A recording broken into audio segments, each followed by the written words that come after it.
လမ်းမြန်မာ channel မှာကိုယ့်ရဲ့မြန်မာစလုံးပေါင်းသက်ပုံအဆင့်ကိုစမ်းသပ်ကြည့်ကြမယ်နော်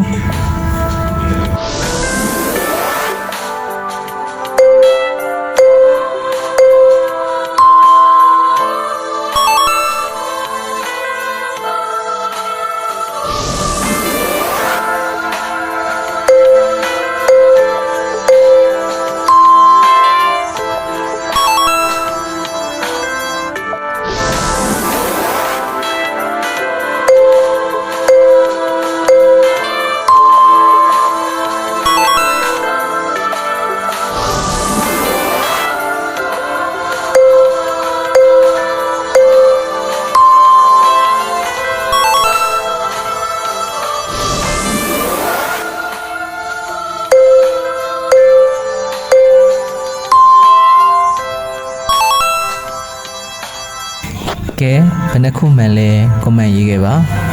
နောက်ထပ်ဂိမ်းတွေမှာပြန်လည်ဆုံတွေ့ကြမယ်နော်